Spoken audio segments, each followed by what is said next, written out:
Why do some relationships fall apart and others last a lifetime? One reason is that relationships go through 5 predictable relationship stages. Each stage builds on the previous one. And if you notice, everything in life or things around us are full of patterns, cycles, and stages, so does relationships. If we understand the 5 stages of a relationship, we can expect each stage and would not get stuck in one. According to Dr. Susan Campbell, in a study of hundreds of couples, there are 5 stages in a relationship: the romantic stage, the power struggle stage, the stability stage, the commitment stage, the cooperation or bliss stage.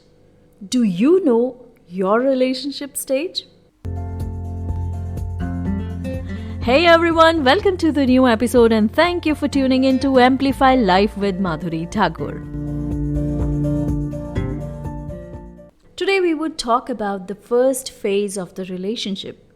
If you are at the beginning of a relationship, engaged, or planning to choose a partner to grow old with, then this and the 4 other relationship phases in the following episodes are for you. So come along for this episode and stay tuned for the next upcoming episodes. Alright, so let's begin the podcast episode number 22. When you fall in love, your brain emits a mix of hormones with elaborate titles including oxytocin, phenylethylamine, serotonin, and dopamine. These are all intended to make your heart beat faster and kindle a flame of sweet feelings. In reality, the only difference between in love and being on drugs is that being in love is lawful. Just like being on drugs, falling in love allows you to observe your new partner through rose-tinted glasses, only displaying what makes you feel good and filtering out the bad stuff.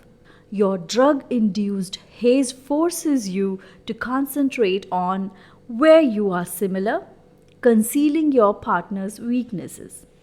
It likewise induces you to do and say whatever is required to get along and please the other. The largest snare of the romance phase is our dishonesty. It's not that we lie, but more that we are not completely truthful. Allowing our partner to see who we are and understand what we want might scare them away. So we keep sections of ourselves hidden.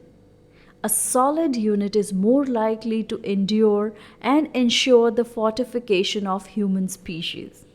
Be that it may, when we fall in love, we couldn't yet observe all our partner's shortcomings. On the off chance that we had known about them so early, we would have run like crazy in the contrary direction. This is the reason nature has to drug us. Knowing this, are you willing to risk rejection and talk to your new partner about potentially difficult issues? For example, it might be useful to know now whether you both are on the same wavelength about having children or monogamy, etc. If you get these deal breaker conversations out of the way now, the rest of your relationship will go much more smoothly. The romance phase inevitably comes to a halt when drugs wear off. At this point, your brain stops producing those delicious love substances or chemicals. You wake up one morning with what we should call a love hangover, lying next to the most incompatible person in the universe, thinking something is wrong with this relationship.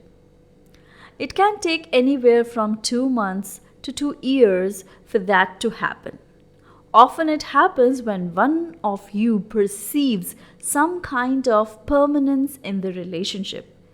Permanence can be symbolized by exclusive dating, moving in together, meeting parents, getting engaged, or married, or something else that symbolizes permanence for you. And then the power struggle phase begins. Now, let's know some interesting facts about the relationship stages. Cinema, novels, and other infotainment mediums have glorified the romantic stage, portraying it as the pinnacle of romantic achievement. Therefore, if your relationship has reached the power struggle stage, it's easy to mistakenly assume that your relationship must be flawed because it doesn't look like it does in the movies or novels on the cinema or any other infotainment channel. Often, couples break up or divorce in the power struggle stage, hoping to find a more compatible partner.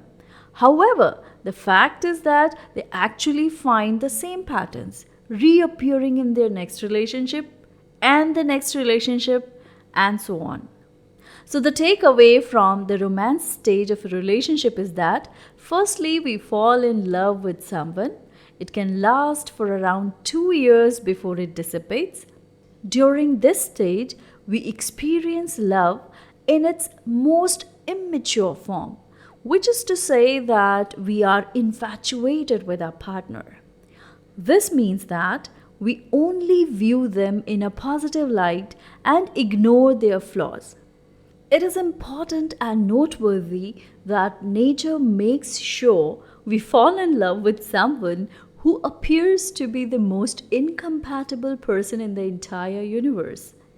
The person least capable of meeting our needs and most capable of making our worst nightmares come true.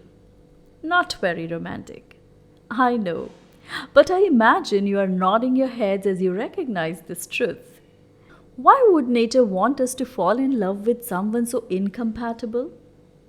Because this same person usually has complementary traits to our own. For example, we are more analytical and they are more nurturing. Their traits compensate for our weaknesses and vice versa. Combined, the sum of our differences forms a unit more resilient than each of us as individuals. And a strong unit is more likely to survive and ensure the continuation of human species, and the combination of our differences makes for a strong and lifelong relationship. Alright, so this was all for today's episode, and stay tuned for the next upcoming episode on the second stage, that is power struggle stage. Thank you for being with me.